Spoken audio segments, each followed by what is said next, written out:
here at MIT with Andrew Stern, who's working on the MIT Solar Decathlon house. That's correct. It's a Department of Energy event where 20 colleges are competing in a solar house contest in October of this year. I'm Susan McKenna, and I'm the student team leader for the communications aspect of the Solar Decathlon at the U of I. One of the neatest things of this project, I think, is that people from different disciplines, students and faculty who may never have otherwise worked together, get to work together on this project.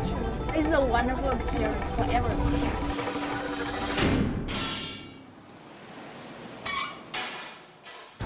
We're looking at a 2-bedroom, 800 square foot conventional house that's been outfitted with some of today's clean energy technologies. This house is about 600 square feet because we have certain rules and regulations according to the contest. And it's meant to be a small, easily constructible, temporary house. We want to make this a house that someone can go out and spec tomorrow with materials and appliances and technologies that are somewhat readily available. We've tried to use sustainable, easily harvestable materials. So one of the things we use on the floor is bamboo. Most of the furniture is modular, and you'll see a piece in the corner in the bedroom. And it's made out of what's called plyboo, which is a plywood made out of bamboo. Almost all of it was designed and will be installed by our industrial design students at the university. I'm affiliated with this particular project here at MIT as the energy and system advisor. So for the various systems, I'm helping engineer the active solar array, battery storage. It is a self-facing wall, and on the roof, the self-facing roof is where we'll be installing the 9,000 watts or 9 kilowatts of solar photovoltaics. I'm Nora Wang, and I'm an architecture student and the chief architect of this project. I'm Mike McCulley. I'm an associate professor of architecture, School of Architecture, University of Illinois. I've been working with the students with this. It's almost 2 years now. The solar collectors are approximately, it's about a 7 kilowatt house. About half of that is to charge the car, which is a gym car, and scoring is based upon how many miles you drive the gym car. So you need about half of these collectors if you were just powering the house. What we have here are some of the passive components of the house. A solar thermal hot water system. It's evacuated tubes. This will heat and preheat the house's hot water supply. You've got water coming in through the input piping channels through these tubes, which are heated passively by the sun, and then out to the holding tank or to the end-use appliances. This is the plan of the house. You see these HVAC panels along the house. It's the air conditioning system, heating or cooling people through radiation. What they are is they're basically the back of what you see in the back of a refrigerator. Your refrigerant actually moves through these coils, and the coils either heat or cool. It's a reversible heat pump. Half of the south-facing facade will be this installation of evacuated tubes.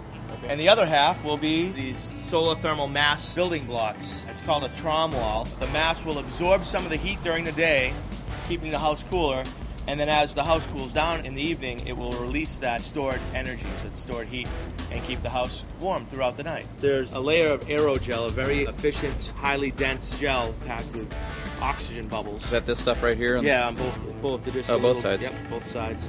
And again, the water is the thermal mass itself. This is going to be quite a large wall. It's going to be about 10 feet high by close to 20 feet long of these blocks, over 200 blocks. So it's going to allow some of the natural light to filter through, and this will be part of the dining and living area space. So it'll allow for a more open space feel. These solar panels, it can be folded down during the transportation and it erected up to absorb the energy. And then this is another double layer on the skin of the house. So that's why we feel cool, because there's no sun directly on the roof. There's like two protection layers, as well as here it's like a shading device. So you got the sun, but you don't have the sun penetration so much. This gives you an idea of where the natural prairie grasses that are native to Illinois are going to be when we get the house to Washington, D.C. They are low maintenance. They can just try to self-grow by themselves. And watering the plants, I wish the plant is going to grow very fast.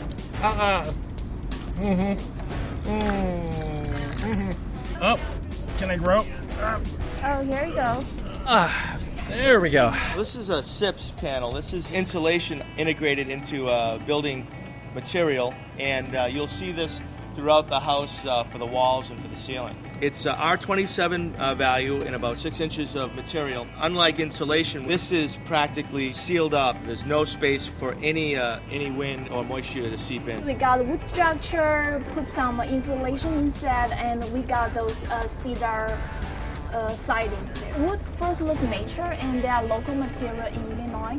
So, and their thermal performance is good. This building is built to be an educational unit, really, that's able to be moved around a lot. The whole intention here is that we move it to Washington, D.C. We're also going to be there in the Solar Decathlon, and then we're taking it to Chicago to the Green Energy Center. And so a lot of our design intentions were to make it so it could be moved readily. All the amenities, all the appliances you would expect in a typical house, and that's part of the competition is how much energy can you conserve. There are 10 little mini competitions within this competition, and conservation is one of the bigger ones. This is a little bit beyond do-it-yourself, but we still want you to think about it and maybe start picturing this as not the house of the future, but the house of the present. We do have to produce so much hot water, we do have to wash so much clothing, and we wash dishes, and we produce one dinner for the other units around. Is that why you set this house up next to the poison plant garden? Well, actually, that's a secret. MIT has their secrets, and we have our secrets. It's the poison garden. So this is a pokeweed. All parts are poisonous, especially roots, shoots, and unripe berries. Gives you initial burning in the mouth, followed by severe cramps, vomiting, diarrhea, blurred vision, excess salivation, weakness, seizures, and coma. Many of these are very common plants, either house plants or plants you would have in your yard. Like American holly, that's poisonous. Even the tomato, St. John's wort, is also in here, which if a little bit of it's good for you, but a lot of it's bad for you. Wow. So it's kind of neat to have our solar house right over here by the this operation. Garden? Yeah, the poison plant garden. Yeah. A lot of research have proved that daylights can improve mood, improve productivity. Actually, I've already written 2 books down here, but you just didn't see it because it's so productive. Red and black is hops in various places. Now see, I see this as more of a pink. Yeah? This is more of a, maybe a pink or a mauve. We tend to generalize the colors of the wire. I feel like this is kind of a burgundy. Yeah. And this is maybe like a seafoam green. So I feel the wind. Feel the wind, Mark. You can't see my beautiful locks of hair flowing in it, but it's still pretty cool here. I got nightmare every day about Solar Decathlon. It's only 4 weeks away! Only 4 weeks, we're going to die.